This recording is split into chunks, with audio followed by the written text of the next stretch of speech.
wabarakatuh. Halo teman-teman semua, apa kabar? Semoga kalian selalu dalam keadaan sehat dan selalu dalam lindungan Allah Subhanahu wa Ta'ala. Nah, di sini aku mau berpresentasi tentang judul. Nah, judul ini tuh yang dekat dengan masyarakat, yang lagi dekat dengan masyarakat ya. Judulnya adalah bagaimana sih cara memilih travel umroh yang amanah dan terpercaya. Karena sekarang tuh banyak masyarakat yang pengen umroh tapi bingung mana travel yang kemana, mana yang bodong. Sekarang itu banyak travel bodong, jadi hati-hati ya sama video aku ya. Selanjutnya, kenapa harus hati-hati memilih travel umroh? Nah, yang pertama banyak penipuan travel umroh. Yang kedua, uang hilang, dan yang ketiga gagal berangkat. Nah, ini juga sekarang lagi musimnya begitu ya, jadi kita harus hati-hati. Karena kalau kita tidak hati-hati memilih travel, uang kita bisa hilang, kita nggak jadi berangkat umroh. Terus penipuan itu juga bagus. Nah, ini ada ciri travel umroh yang amanah. Nah, yang pertama, yang terdaftar resmi di Kementerian Agama. Ini bisa dicek di situs Kementerian Agama, dimasukkan ke PPI-nya. Kalau tidak terdaftar, mending skip dulu ya. Nah, yang kedua itu ada memiliki izin PPIU. Nah, memiliki izin PPIU itu ya nomor izin travel. Nah, IGIU itu yang dimasukkan ke Kementerian Agama kalau ngecek situsnya. Terus yang ketiga ada transparan dalam paket. Ini itu transparan dalam harga, terus maskapai itu juga harus transparan, kita harus kalau ya travelnya langsung menunjukkan pakai maskapai ini terus harganya segini, itu pasti aman. Terus yang ketiga itu ada memberikan kwitansi. Nah, setiap pembayaran itu pasti kita dapat kwitansi ya, kalau nggak dapat kwitansi itu harus hati-hati. Nah, yang terakhir itu memiliki pembimbing ibadah yang sudah berpengalaman. Kita harus bertanya ke pihak travelnya untuk apakah ada pembimbing. Kalau biasanya itu pembimbing yang dari tanah air kita berangkat sampai ke tanah suci itu biasanya disebut tour leader yang membawa kita. Terus pembimbing kita, terus yang di tanah suci itu namanya mutawif. Kalau ada mutawif, ibadah kita pasti akan aman dan khusyuk. Soalnya ada yang juga kan, ini harus ditanyakan. Terus cek legalitas dan perizinan. Pastikan nama travel ada di situs Kemenang tadi ya. Terus perhatikan status aktif dari punya izin PPIU. Nah, biasanya di situs itu ada statusnya, kayak status masih aktif atau sudah beroperasi. Nah, yang terakhir cek juga alamat kantor dan memilih. Cek alamat kantor ini perlu ya, soalnya kalau kita nggak tahu alamatnya di mana, kalau ada apa kita kesusahan. Dan pemilih siapa kita juga harus tahu. Kalau apa ya, kalau misalnya nanti sebelum apa kita nggak tahu pemilih itu kan juga repot. Waspadai promo tidak masuk akal. Nah, yang pertama ada harga terlalu murah. Karena kalau harga terlalu murah itu juga harus dicurigai. Karena sekarang itu harga tiket lagi naik kan. Kalau harga murah atau harga di bawah 20 juta itu harus hati-hati ya. Soalnya itu nggak mungkin kita di sana itu belum hotel, terus belum makan, kita itu cuma bayar ke bawah. Karena kisaran harga tiket sekarang ke Arab Saudi itu sekitar 15 sampai 20 juta. Nah, yang kedua banyak bonus tidak logis. Ini juga hati-hati ya, karena ini juga bisa dipakai untuk marketing buat narik pelanggan. Kalau kita diiming-iming bonus, hati-hati ya, apalagi bonus yang besar-besar. Hati-hati, jangan sampai tertipu. Terus yang ketiga, tidak dijelaskan hotelnya. Hati-hati kalau nggak dijelaskan hotelnya, karena kita tidak harus tahu ini hotel apa. Terus tidak dijelaskan maskapainya ini juga harus ditanyakan. Kalau ya travelnya tidak mau jawab atau malah mau nanti pokoknya naik pesawat gitu aja ya. Karena kita juga bisa cek penerbangan di maskapai apa, terus jam berapa ya, apa itu bisa cek kan. Nah, yang kedua tidak dijelaskan jadwal keberangkatannya.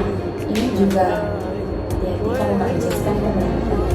Karena kalau seumpama kita daftar terus tiba-tiba ya pastinya bilang pemberangkatannya belum pasti ya Bu, tapi nanti pasti berangkat gitu ya. Soalnya kalau dari beberapa travel yang saya ketahui itu kalau mau tahun seumpama ya tahun 2025 ini tuh udah ada beberapa pemberangkatan, misal bulan ini tanggal berapa aja kita tinggal tunggu tanggal. Kalau jadwal yang pasti tidak. Terus yang terakhir dipaksa bayar atau diburu-buru untuk bayar. Nah, ini hati-hati ya, karena kalau tidak sesuai sama kesepakatan awal, karena rata-rata upah itu DP dulu kan, DP dulu seumpama 5 juta, terus tiba-tiba disuruh lunasan di hari itu juga gitu, karena tidak sesuai sama sebelumnya atau enggak ajurannya gitu. Dibayar lunas aja dulu Bu, nanti saya langsung berikan. Iya, karena biasanya travel yang dari dulu dokumentasi yang saya tahu itu DP dulu buat booking terus nah ini ada cek reputasi dan track record.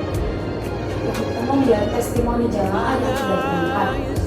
Yang kedua cek dokumentasi perjalanan di media sosial mereka. Kan sekarang ini zamannya media sosial kan, pasti travel yang nggak bodoh, pasti ada sosial medianya dan ada dokumentasi, kita bisa cek di situ. Nah, dan nomor 3 ini apakah ada keluhan di media sosial, karena kan sekarang zaman media sosial, jadi kalau jamaah sebelumnya tidak nyaman atau tidak enak di travel itu pasti ada keluhan di media sosial mereka. Nah, yang keempat ini hanya langsung ke orang yang memakai jasanya. Seumpama teman kita yang kemarin itu udah berangkat terus udah pulang, kita bisa tanya gimana travelnya, terus gimana ya terus gimana membimbingnya, menurutnya gimana. Dan terakhir periksa sudah berapa kali memberangkatkan jamaah yang juga detik, karena travel yang aman dan terpercaya pasti sudah beberapa kali memberangkatkan jemaah umroh. Sistem pembayaran online, ada bukti pembayaran.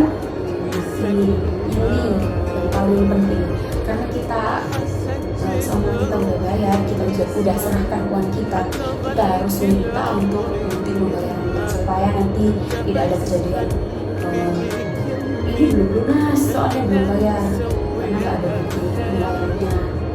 Terus yang ini juga tidak memaksa pelunasan secara instan. Nah, ini tidak memaksa ya, ini kan memaksa yang tidak boleh, ini tidak memaksa, jadi aman.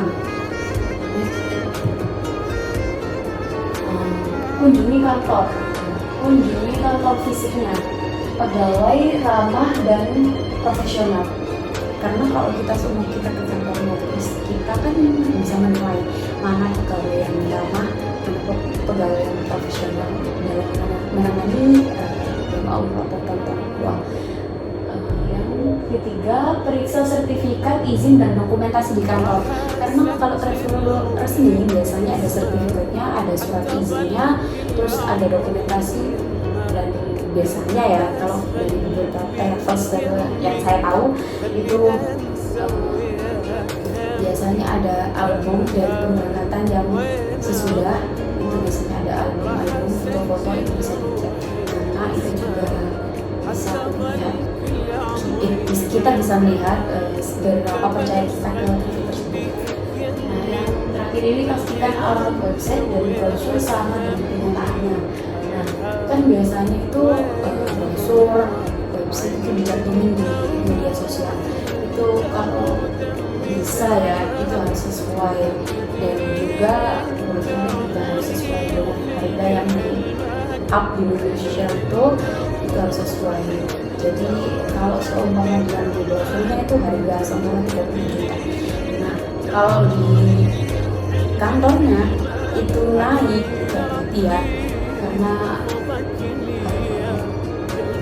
biasanya itu kalau travel yang udah birokrasi itu nggak mau kalau naikin harga dari harga yang aslinya, soalnya itu juga akan merusak nama travel.